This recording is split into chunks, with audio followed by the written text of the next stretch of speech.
All right, let's dive straight into this explainer. Today, we're exploring an incredible underdog story about a man who overcame severe adversity to completely revolutionize the game of chess. We are looking at a really fascinating piece of history, one that proves true genius can emerge from the most unlikely of places. So, if you're a fan of wild, dynamic strategies, this is an explainer you absolutely won't want to miss. So, think about this for a second. Would you voluntarily give up the center of the board just to win the game? I know, it sounds totally counterintuitive, right? Imagine playing a match where you purposely let your opponent build this massive, intimidating wall of pieces right in the center of the board. You're giving up space. You're openly inviting intense pressure. To anyone watching, you look completely and hopelessly worse. But why do it? Well, you do it so you can pull the rug out from under them later. Now, today, this exact strategy is a weapon wielded by absolute world champions. But get this.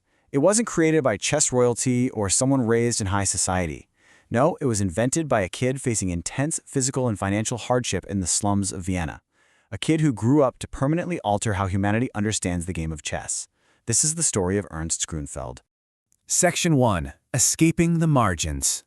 Let's look at how his remarkable journey actually began, especially in the face of some profound tragedy.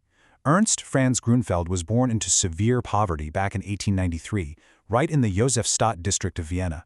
Tragically, when he was just 5 years old, an accident resulted in the amputation of his left leg.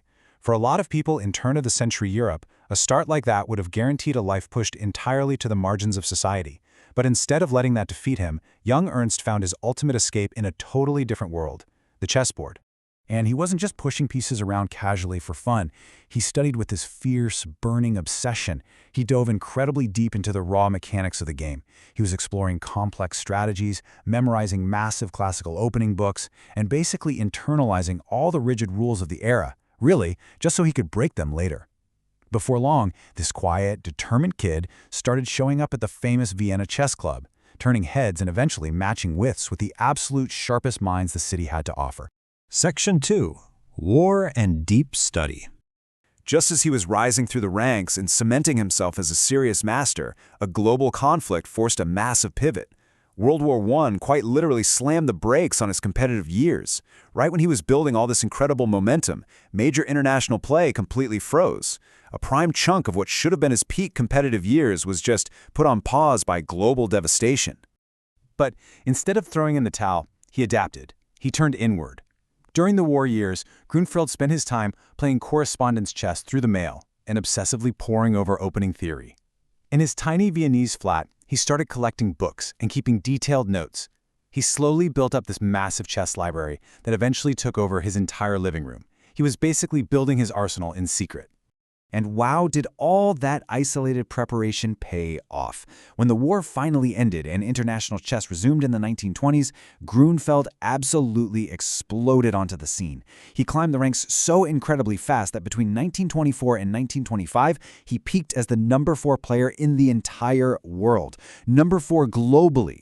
And this was a guy coming from the margins of Vienna. His dominance really extended across the whole European continent. I mean, he was triumphing in major tournaments everywhere, winning in Margate, taking first in Murano, and securing huge victories right at home in Vienna. He even played the prestigious top board for Austria in the chess Olympiads. But while he was winning constantly, his true genius lay in something much deeper. It was really about how he actually thought about the game. Section 3. A Radical New Philosophy.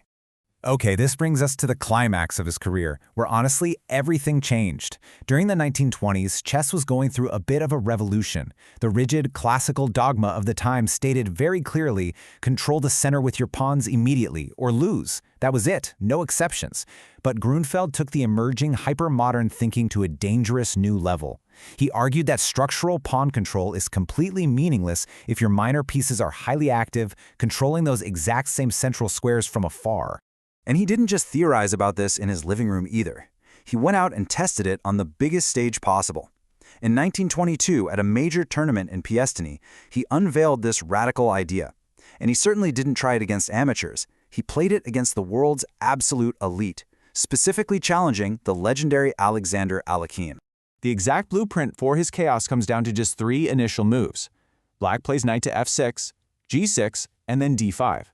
With these few moves, Black is deliberately inviting White to build a giant, imposing pawn center, only to immediately prepare a strike at it from the flanks. It literally looks like you're just handing over the board, but in reality, you're setting a brilliant trap. So the Grünfeld Defense, as it came to be known, wasn't just a series of memorized moves. It was a complete philosophy wrapped up in an opening. It was this risky, highly dynamic, hyper-aggressive strategy that just completely shattered old-school rigid thinking. He proved that chaos and peace activity could totally tear down solid classical structures. Section 4. The Immortal Legacy. Let's look at how this incredible invention actually outlived the man himself. Grunfeld earned the inaugural Grandmaster title when it was first established in 1950. And while his specific playing style eventually gave way to younger generations, he spent his later years surrounded by his legendary chess library.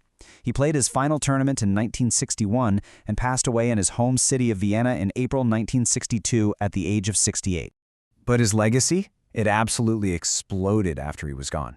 The defense he invented became a foundational cornerstone for entire generations of world champions. We're talking about players like Bobby Fischer, who used it as an absolute nuclear weapon when he desperately needed a win with the black pieces. And Garry Kasparov?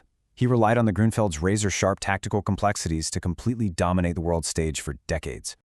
Ultimately, Ernst Grünfeld's life proves one incredibly enduring truth. You do not need to follow convention to engineer a revolution.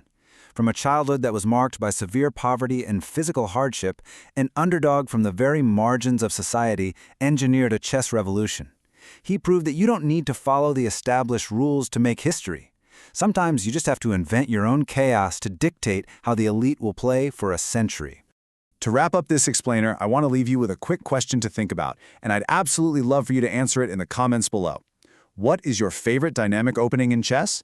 Do you prefer that old-school classical control, or do you like to invite the chaos just like Grunfeld?